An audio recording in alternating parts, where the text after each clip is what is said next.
Donc le partage, c'est une notion qui est assez présente dans les discours sur le théâtre, aussi bien du point de vue aussi bien chez les praticiens que chez les théoriciens, parce que c'est une sorte de lieu commun du fait de la coprésence entre les acteurs et les spectateurs, du fait du partage d'un lieu. Mais ce qui est en partage est moins évident, en tout cas peut davantage différer. Et donc mon objet, ça va être de montrer comment un type de partage spécifique est amené par la manière dont on entre au théâtre. Et donc pour cela, je vais m'intéresser au seuil du Théâtre du Soleil et à la cartoucherie de Vincennes. Donc pour commencer, je vais... juste le Théâtre du Soleil est installé à la cartoucherie de Vincennes depuis 1970, ce qui fait qu'ils ont eu le temps d'élaborer un protocole d'accueil très particulier, spécifique à leur travail, et dans un lieu qu'ils ont marqué de leur empreinte. Donc je vais commencer par retracer le parcours du spectateur en passant moi-même les trucs, ce sera peut-être plus simple. Ça va, ça va. Vous ne levez pas? Non, ça va. Donc d'abord, pour aller au Théâtre du Soleil, il faut aller à la cartoucherie où il y a donc un certain nombre de théâtres, dont le Théâtre du Soleil. Et la cartoucherie, c'est à l'intérieur d'un parc qui est accessible que par navette ou par bus ou en marchant une quinzaine de minutes depuis les transports en commun ou alors en voiture en parking. Mais tout ça pour dire que c'est pas central par rapport à Vincennes, que c'est un peu excentré et que ça fait partie d'un complexe artistique. Ensuite, la façade du théâtre change à chaque spectacle. Là, par exemple, c'était pour leur création de 2010 au Fol Espoir. Et à chaque fois, on voyait avec là je sais pas comment on appelle ça, le brasero. Il y a quelque chose qui, les attentions à l'intention du public sont mises en place en fonction de la saison. Et donc voilà, pour montrer la façade qui change, c'est pour le dernier spectacle, Une chambre en Inde, où ils ont totalement recouvert la façade de guirlandes et où ils ont installé une petite paillote devant pour faire les contrôles de sac, qui sont assurés par des comédiens en costume de soldats des années 20 ou quelque chose comme ça. Voilà. Ensuite, il faut choisir sa place une fois qu'on est à l'intérieur. C'est-à-dire que les places sont pas placées, enfin les sièges ne sont pas attribués avant, il faut vraiment le choisir au dernier moment. Et en même temps, le hall que vous voyez est également repeint à chaque création. Là, c'était le hall pour Macbeth en leur création de 2014, et là, c'est le hall pour Une chambre en Inde en 2016. Donc on voit que dans le hall également, il y a des nouvelles fleurs qui sont disposées chaque semaine à l'intention des spectateurs. Il y a à gauche là une librairie, plus au fond un système de restauration avec des tables ici, et là-bas une bibliothèque. Et là on voit un monsieur avec un jus, derrière il y a une vendeuse d'un jus d'hibiscus et de jus de gingembre. Ensuite, avant d'arriver à la salle de spectacle proprement dite, on passe dans une salle qui fait office de sas, où sur le mur opposé, dans notre dos par rapport à la photo, il y a 1000 Bouddhas qui sont représentés au mur. Et sinon, la salle est dans une pénombre beaucoup plus grande que celle du hall ou que celle de la salle de représentation. Et on voit sous les gradins les coulisses des comédiens et des comédiennes qui ne sont pas vraiment visibles, puisque là, c'est les coulisses qui étaient le rideau de tulle pour Les naufragés du Fol Espoir, mais qu'il est possible d'entrevoir et d'entendre ce qui s'y passe en s'en approchant. Puis enfin, on accède à la salle. On peut analyser en fait toute cette approche de la salle de représentation à la lumière du concept d'aura développé par Walter Benjamin dans l'œuvre d'art à l'époque de sa reproduction mécanisée. Dans le chapitre 3, il définit l'aura comme une singulière trame de l'espace et du temps, l'unique apparition d'un lointain, si proche soit-il. Et donc c'est le jeu entre lointain et proximité qui est au cœur de ce protocole d'entrée au théâtre.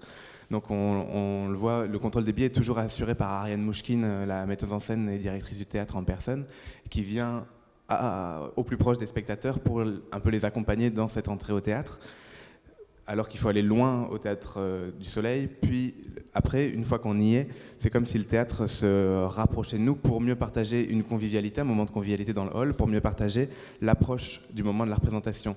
Et donc on ne se satisfait pas de partager juste le moment du spectacle, mais on va partager un vrai temps avant. Les spectateurs sont invités à venir en avance au théâtre.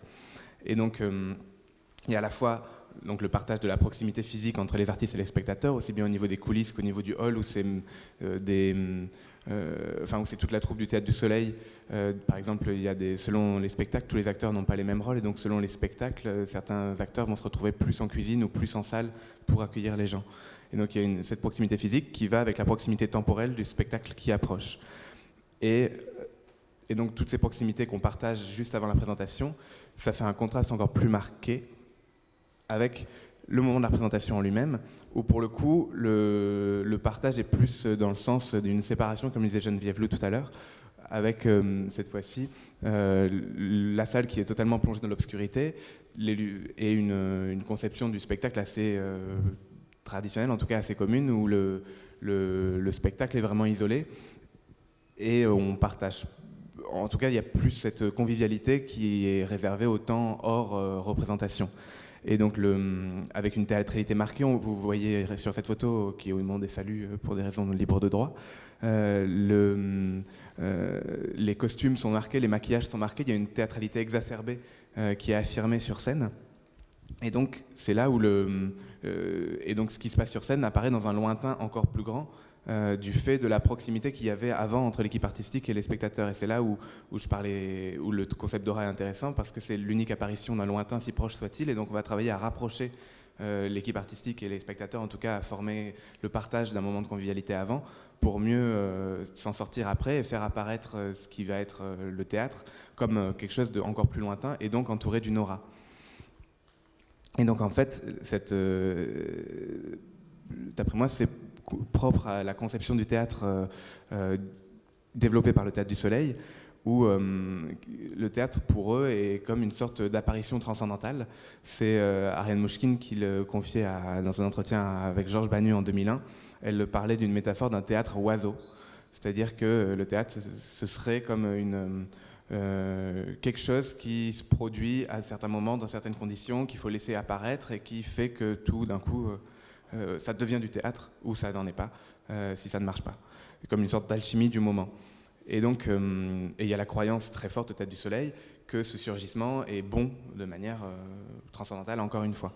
Et donc, on comprend alors que le travail sur le renforcement de l'aura de la représentation théâtrale amené par tous les seuils qu'il faut franchir pour arriver au Théâtre du Soleil, enfin, au moment du spectacle, servent en fait aussi à partager cette croyance que le théâtre va surgir, que le théâtre est un surgissement déjà, et que ce surgissement est aussi un acte de foi en l'humanité. Ça, c'est ce qu'elle dit à la revue Fruit en 1984.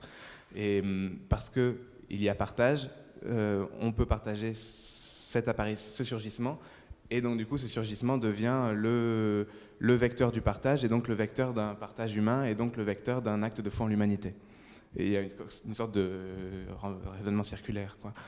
Et donc finalement, grâce à la manière d'entrer au Théâtre du Soleil, ce qu'on partage, c'est finalement une célébration du partage, une célébration du théâtre, où l'amour du théâtre devient un amour de l'humanité, parce que le surgissement qui arrive au terme du parcours est entouré de toute cette aura.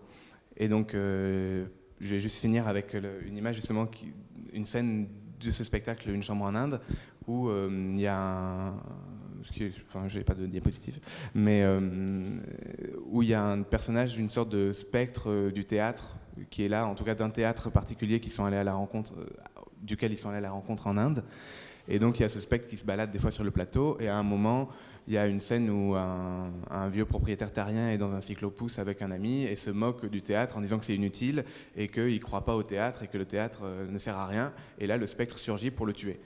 Et finalement, c'est un peu tout le geste du Théâtre du Soleil de venir affirmer de manière très forte cette croyance en le théâtre, finalement, et en l'amour du théâtre pour qu'il mette en abîme, finalement, dans ce spectacle. Voilà, merci.